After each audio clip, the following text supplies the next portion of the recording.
Bom dia, irmãos. Graça e paz. É uma alegria estar aqui com vocês. Quero agradecer mais uma vez ao pastor Marco pelo convite para estar desde sexta-feira no Instituto Jonathan Edwards, falando com os irmãos, e hoje pela manhã aqui com vocês também é uma alegria para mim. Quero convidá-los a abrirem comigo suas Bíblias em Mateus capítulo 10, por favor. Mateus capítulo 10. Eu quero refletir com os irmãos nessa manhã a respeito da missão de Jesus para nós, a respeito do que significa ser igreja e de que Ele espera para nós como povo dEle nessa terra. Vamos orar mais uma vez, enquanto o texto está aberto diante de nós. Pai, nós te adoramos e te glorificamos com todo o nosso coração. Tu és o nosso Pai. Que santificado seja o vosso nome, Senhor. Que o Senhor venha, por meio da Tua palavra, iluminar as nossas mentes e corações, a fim de que em nós se cumpra a Tua vontade, aqui na terra como ela é feita nos céus. Dá-nos deste pão dos céus agora, Pai, e livra-nos das distrações, das tentações, e glorifica o Teu nome. Com o perdão dos nossos pecados, nós pedimos em Cristo Jesus. Amém. Amém. Vamos ao texto, irmãos. Mateus capítulo 10, versículos 1 a 15, dizem assim: Tendo Jesus chamado os seus 12 discípulos, deu-lhes autoridade sobre os espíritos imundos para os expulsar e para curar todo tipo de doença e enfermidade. Ora, os nomes dos 12 apóstolos são estes: primeiro Simão, chamado Pedro, e André, seu irmão, Tiago, filho de Zebedeu, e João, seu irmão, Filipe, Bartolomeu, Tomé e Mateus, o publicano, Tiago, filho de Alfeu, e Tadeu, Simão, o zelote, e Judas Iscariotes, que foi quem o traiu. Jesus enviou esses 12, dando-lhes as seguintes instruções: não tomem o caminho que leva aos gentios, nem entrem nas cidades dos samaritanos, mas de preferência procurem as ovelhas perdidas da casa de Israel.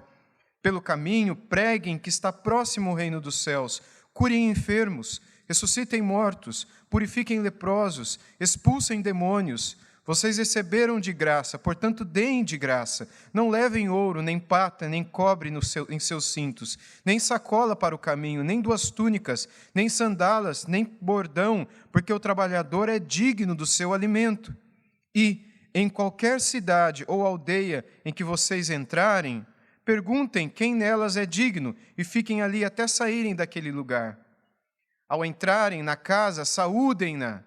Se a casa for digna, que a paz de vocês venha sobre ela. Se, porém, não for digna, a paz voltará para vocês. Se alguém não quiser recebê-los nem ouvir as palavras de vocês, ao saírem daquela casa ou daquela cidade, sacudam o pó dos pés. Em verdade lhes digo que haverá menos rigor para Sodoma e Gomorra no dia do juízo do que para aquela cidade. Apenas até aqui. Muito bem, meus irmãos, eu quero chamar a atenção de vocês mais uma vez para o versículo 1 e nós vamos voltar versículo por versículo do 1 até o 15. O versículo 1 diz: tendo Jesus chamado os seus discípulos, deu-lhes autoridade sobre os espíritos imundos para os expulsar e para curar todo tipo de doenças e enfermidades. Então, o fato de Jesus ter chamado os seus discípulos aqui passa para nós a impressão de que eles nem sempre vivessem juntos. Isso significa que, depois de um tempo de ministério, é muito comum que eles estivessem o tempo todos juntos, não é?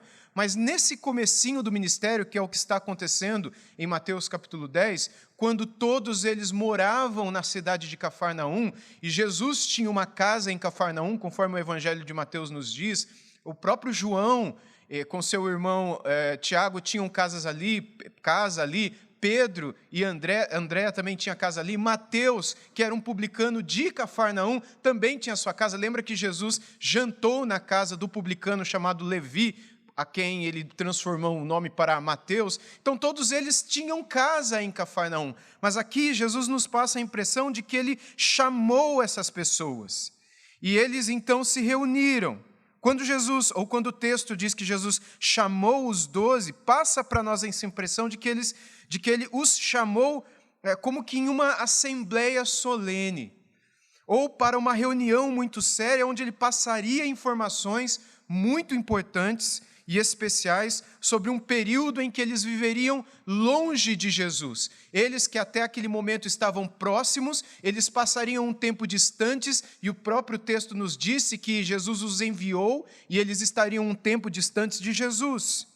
E a primeira coisa que Jesus deu aos seus discípulos foi autoridade sobre espíritos imundos. Isso é tão importante para nós, porque quando a gente pensa nos demônios e em todos os agentes de Satanás que buscam destruir as nossas vidas, a gente sabe que a gente é muito fraco. Nós somos muito fracos e pequenos para lutar contra eles.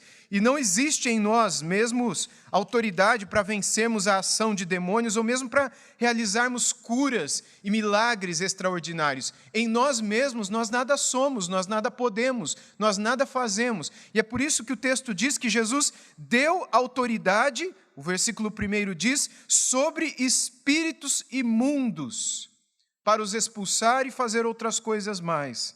E quando Jesus chama os seus discípulos, ele chama para que eles mesmos fossem a resposta de sua oração no capítulo anterior. Se vocês olharem comigo no capítulo anterior, no capítulo 9, nos versículos 35 até o 38, nós lemos assim, Mateus 9, do 35 ao 38, Jesus percorria todas as cidades e aldeias, ensinando nas sinagogas, pregando o evangelho do reino, curando todo tipo de doenças e enfermidades. Ao ver as multidões, Jesus se compadeceu delas, porque estavam aflitas e exaustas, como ovelhas que não têm pastor. Então Jesus disse aos seus discípulos: a seara é grande, mas os trabalhadores são poucos. Por isso, peçam ao Senhor da seara que mande trabalhadores para a sua seara. Quando a gente olha para o capítulo 10, Jesus está mandando. Provavelmente eles oraram por isso, porque passa um período de tempo entre essas falas de Jesus e aquilo que acontece no capítulo 10, de modo que os próprios discípulos se tornam a resposta de sua própria oração, e é normal que seja assim até os dias de hoje, quando a igreja de Cristo na terra clama a Deus por mais missionários, por mais servos de Deus, por mais pastores, por mais obreiros, por mais voluntários que possam servir na classe de crianças, por voluntários que possam servir na área da música, na recepção ou na multimídia, ou seja lá onde for. E via de regra, as respostas das nossas orações somos nós mesmos, quando estamos dispostos a ouvir e a servir, como o Senhor espera que façamos. Mas uma das coisas que nós precisamos estar atentos quando estamos dispostos a servir é que a prontidão para servir, ela dá de cara com a batalha espiritual, sempre. No mesmo momento em que eles estiveram dispostos a servir e a serem respostas de Jesus, Jesus disse: eu vou dar para vocês autoridade sobre espíritos imundos. As batalhas espirituais seriam as lutas mais frequentes que eles enfrentariam em suas vidas. E Jesus os convidou aqui, os convocou para um momento glorioso de pregação do reino dele, do reino dos céus, e da participação com Deus na salvação de vidas perdidas. Mas Jesus os advertiu de que aqueles momentos seriam cercados de lutas também, não só de momentos de felicidade. Isso nos lembra de que o nosso chamado e aquilo que Jesus nos convida para vivermos nele não é apenas momentos de paz, não é apenas momentos de felicidade, mas momentos de lutas também. A gente não está livre de batalhas espirituais quando começamos nossa caminhada com Deus. Mas a grande diferença, irmãos, é que Deus prometeu que estaria ao nosso lado por meio do seu Filho e por meio do seu Espírito, quando nós estivéssemos passando por essas batalhas espirituais.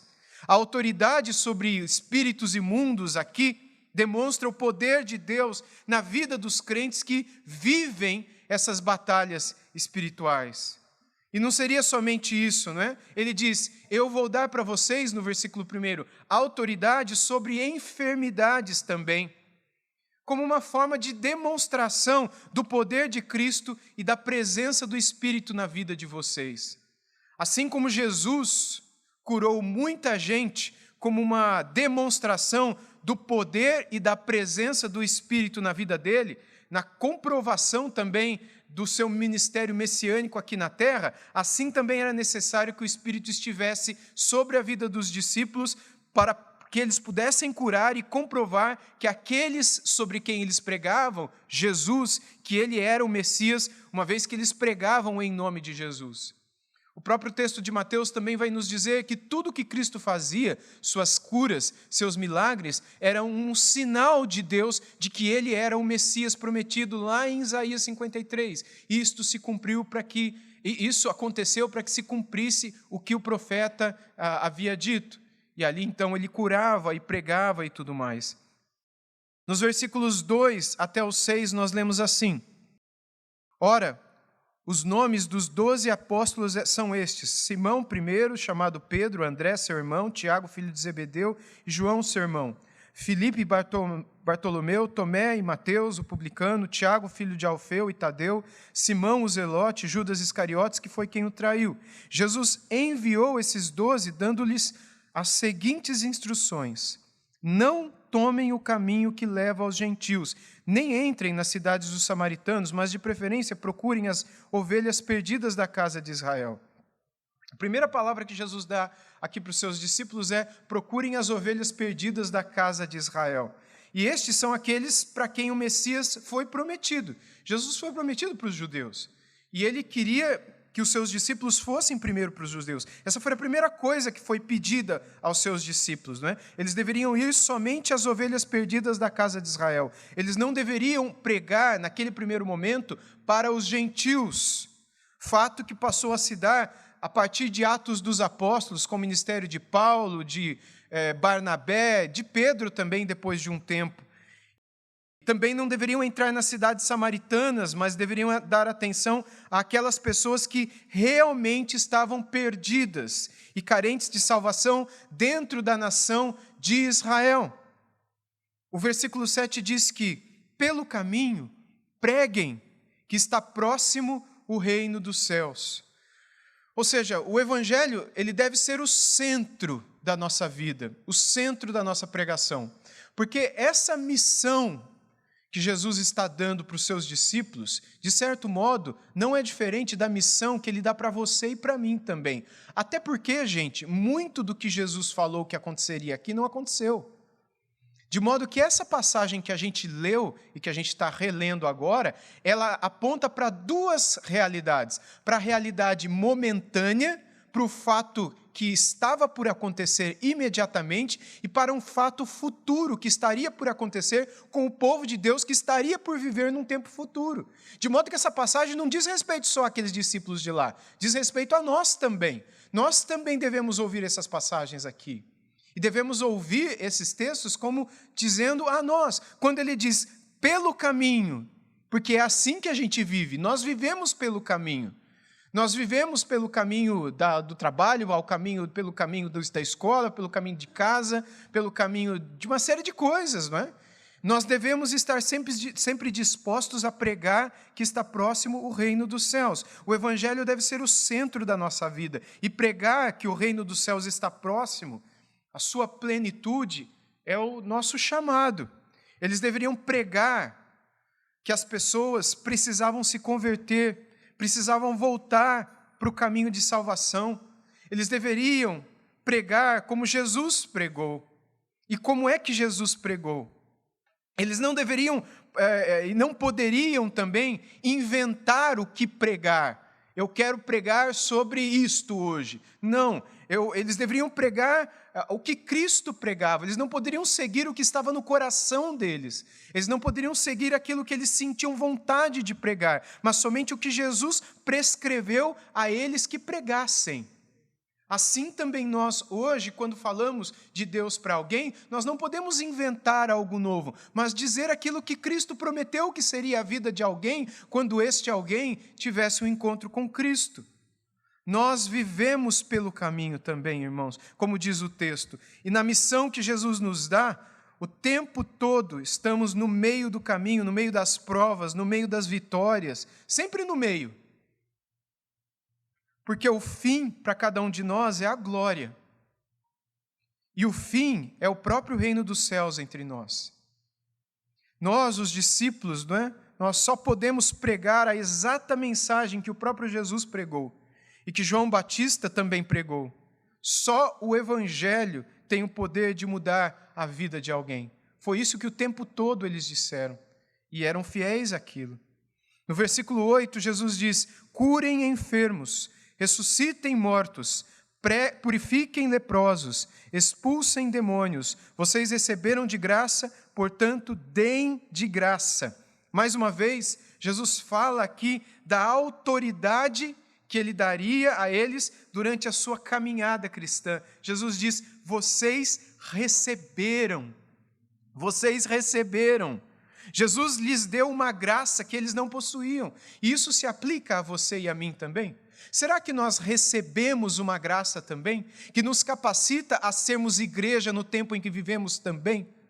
Ou será que nós não temos nada? Ou será que nós não somos cristãos? Ou será que nós não recebemos a autoridade? Ou será que dele também recebemos? Jesus diz: vocês receberam. Muitas vezes nós pegamos a frase toda só: vocês receberam de graça, portanto de graça deem. Mas o ponto de Jesus aqui é: vocês receberam.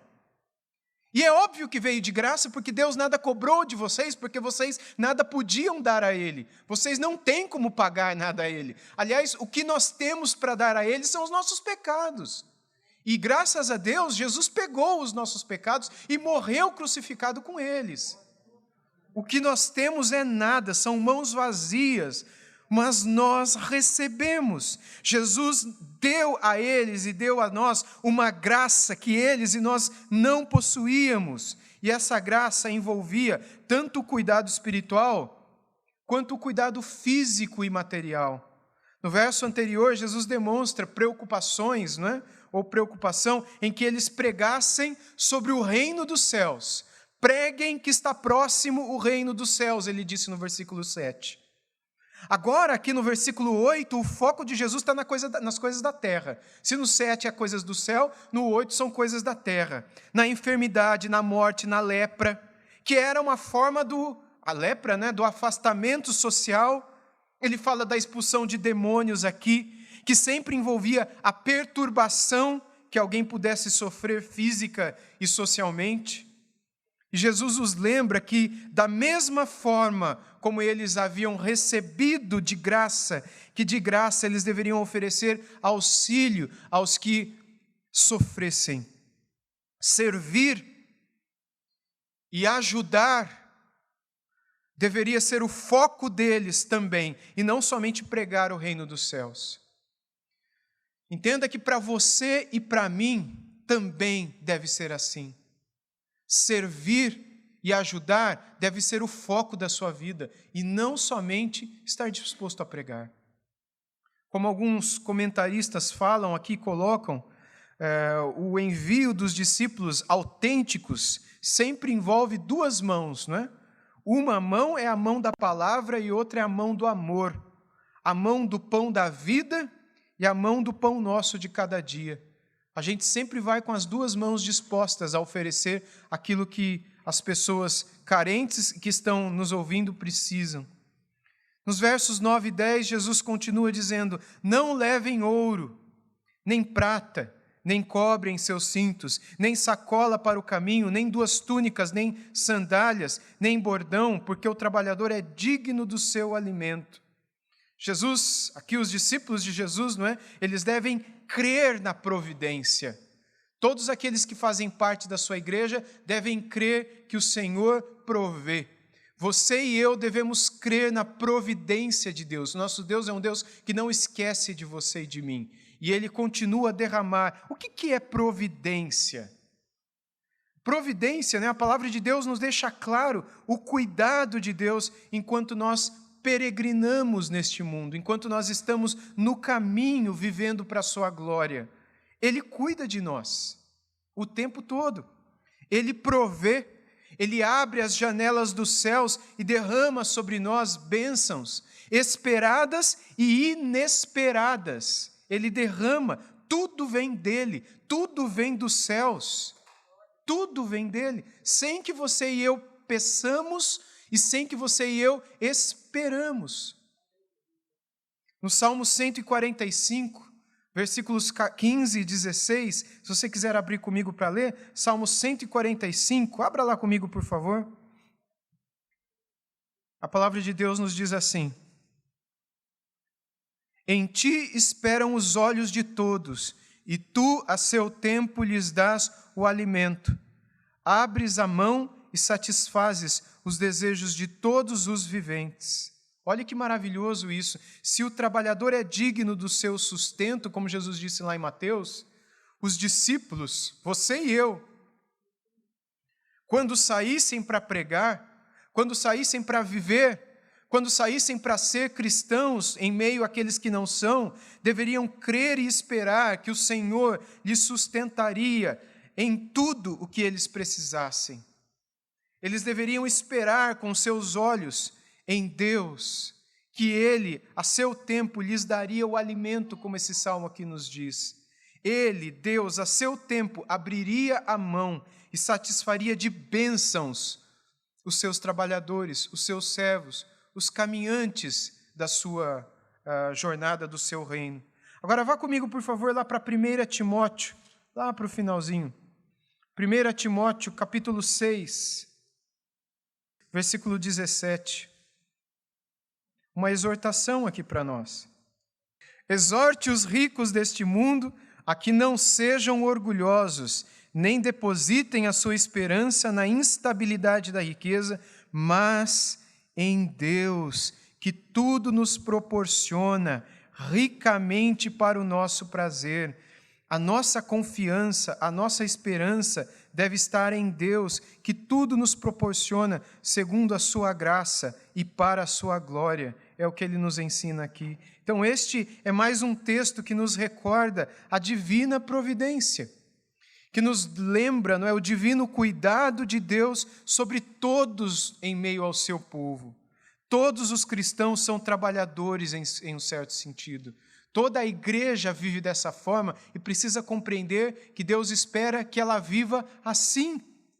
Sim, todos nós devemos esperar a providência de Deus. Se você é alguém que serve a Deus, a providência está garantida sobre a tua vida.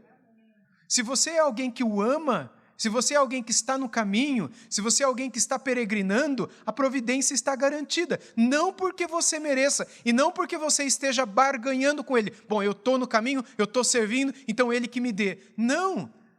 Mas é porque o teu prazer e o teu coração estão neste caminho e no lugar onde deveriam estar. É como se Deus dissesse: enquanto você cuida das minhas coisas, deixa que eu cuide de você. Enquanto você está cuidando das coisas que dizem respeito ao meu reino, eu estarei cuidando de você. A providência que já veio em forma de salvação, a providência que já veio em forma de perdão, a providência que já veio em forma de adoção, Ele nos adotou, a providência que continua vindo diariamente na forma de cuidado, na forma de alimento, na forma de trabalho, na forma de família, na forma de livramentos todos os dias e etc. Nos versículos 11 a 13 ele diz: e em qualquer cidade ou aldeia em que vocês entrarem, perguntem se quem nelas é digno, e fiquem ali até saírem daquele lugar. Ao entrarem na casa, saúdem-na. Se a casa for digna, que a paz de vocês venha sobre ela. Se, porém, não for digna, a paz voltará para vocês. É impressionante o que Jesus diz aqui, não é? A providência cuida de todos os detalhes nessa jornada, inclusive sobre a dignidade das pessoas com as quais a gente irá conviver ao longo da nossa vida. A gente vai ter contato com muita gente, assim como os discípulos de Cristo lá atrás teriam contato com gente ao longo de sua viagem missionária, de sua peregrinação durante alguns dias distantes de Cristo, e Cristo estabeleceria pessoas com as quais eles estariam e que seriam pessoas que seriam bem-vindas, não é? Pessoas a quem eles dariam a paz e receberia essa paz, e com quem eles estabeleceriam um excelente vínculo. E isso nos ensina que Jesus cuida de nós. Ele cuida de todos os detalhes da nossa vida, inclusive das pessoas com as quais a gente se relaciona. Isso envolve a igreja com a qual a gente vive, ou igrejas com as quais a gente um dia virá viver, pessoas com quem a gente um dia virá a casar, filhos que a gente venha a ter, pessoas com as quais a gente terá que se relacionar em termos de trabalho e em outros sentidos também. A providência cuida de todos esses detalhes. Enquanto nós servimos, enquanto nós cuidamos, enquanto nós amamos a Deus e ao seu reino, e enquanto Ele nos livra de todas as batalhas espirituais que acontecem no meio do caminho até lá, Ele está providenciando todas as coisas para nós também. Inclusive, como eu disse, a dignidade das pessoas com as quais a gente vai conviver ao longo da nossa vida. E Jesus está falando aqui sobre a dignidade daqueles em cuja casa os seus discípulos, deveriam ficar. Isso, sem dúvida alguma, se aplica às nossas vidas hoje também. A gente convive com gente o tempo todo. O tempo todo.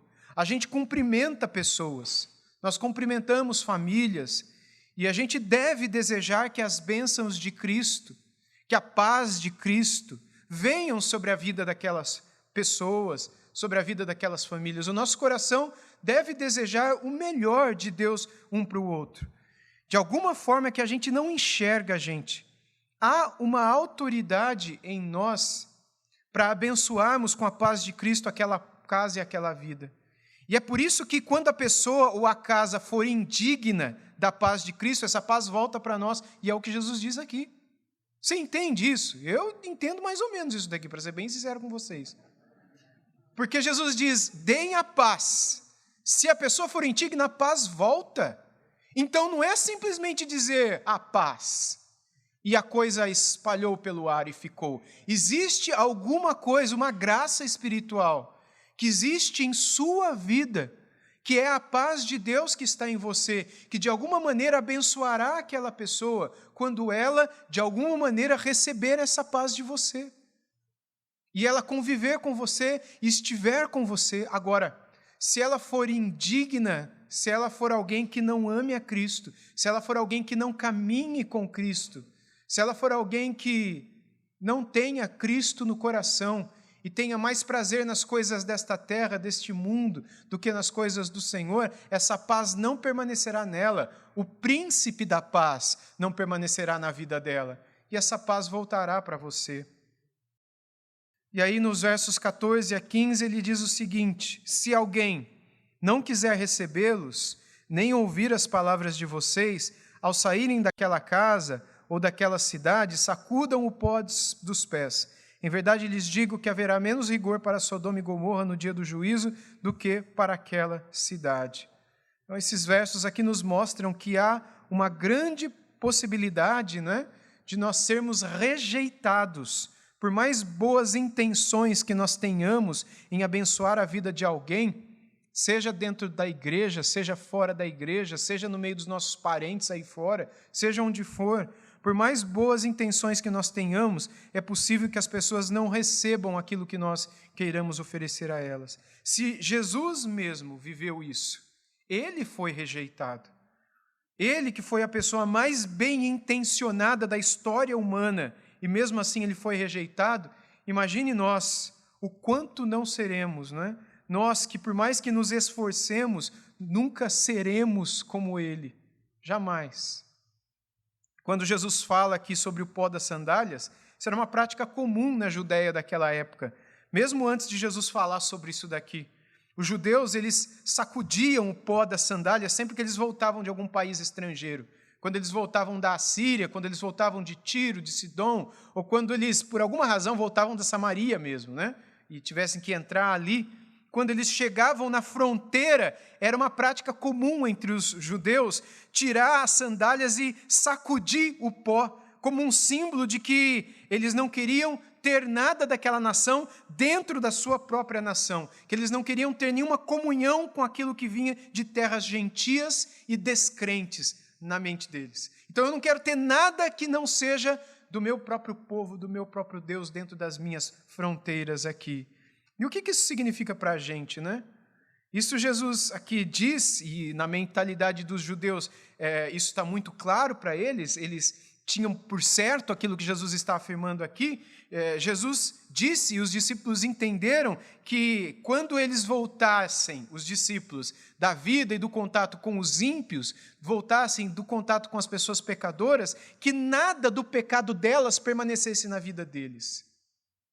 Que nada, que eles sacudissem literalmente o pó de cada partícula de pecado que pudesse ter respingado na vida deles, no retorno daquele contato que elas tiveram durante o tempo de serviço, então. É isso que Jesus quis dizer que os seus discípulos fizessem quando voltassem do contato com pessoas perdidas e ímpias. Que eles não mantivessem em si nada daquilo que pertencia somente à vida daqueles que não temem a Deus. Com esse gesto, os discípulos demonstravam que não tinham nada a ver com essas cidades, e muito menos com o destino final que cada uma delas teria, como ele diz aqui também. Irmãos, eu quero refletir, já encerrando, tendo algumas aplicações para a nossa vida, a semelhança dos nossos irmãos do passado. Nós devemos pregar como Jesus pregou. Nós devemos estar dispostos a servir como Jesus esteve disposto a servir. Nós devemos estar dispostos a amar como eles estiveram dispostos a amar e como Ele esteve disposto a amar e amou. E crer que Ele estará conosco e nos abençoará em toda a nossa caminhada, em toda a nossa peregrinação. Seja a tua e a minha pregação como a de um pastor, seja a tua e a minha pregação, a de uma conversa com um amigo, não é? Seja a tua e a minha pregação, através de um post no Facebook, ou compartilhar uma frase, um versículo nos stories, no Instagram. O importante é que você, como um discípulo, não deixe de levar o reino de Cristo adiante, para que ele seja conhecido. Que você não se envergonhe daquele que não se envergonhou de você. Algo tão especial que a gente aprende nesse texto também é que, por mais batalhas espirituais que a gente possa passar na nossa vida pessoal, batalha espiritual com o nosso próprio coração, batalha espiritual dentro da nossa família, batalha espiritual dentro do nosso trabalho, batalha espiritual dentro dos círculos dentro dos quais a gente vive. Por mais batalhas espirituais que a gente possa passar, Jesus nunca deixará de estar com a gente. Ele disse, eu vou estar com vocês sempre, silenciosamente presente, sempre. Todos que servem a Jesus devem esperar o sustento ao seu tempo. Deus nunca deixará de nos dar o que nós mais precisamos. Que a gente, portanto, se coloque ao lado daqueles primeiros discípulos. Que a gente pense como se a gente estivesse lá ao lado deles, chamados para fazer as mesmas coisas, que a gente creia na presença de Deus conosco também todo dia, e na certeza da sua santa providência, que a gente creia que Ele nunca vai deixar de cuidar de nós, que você possa crer nisso, nunca deixará de cuidar de você ou de mim, enquanto nós estivermos com as sandálias nos pés, fazendo o seu serviço. Ele permanecerá nos dando autoridade para fazermos tudo o que precisamos fazer para a sua glória.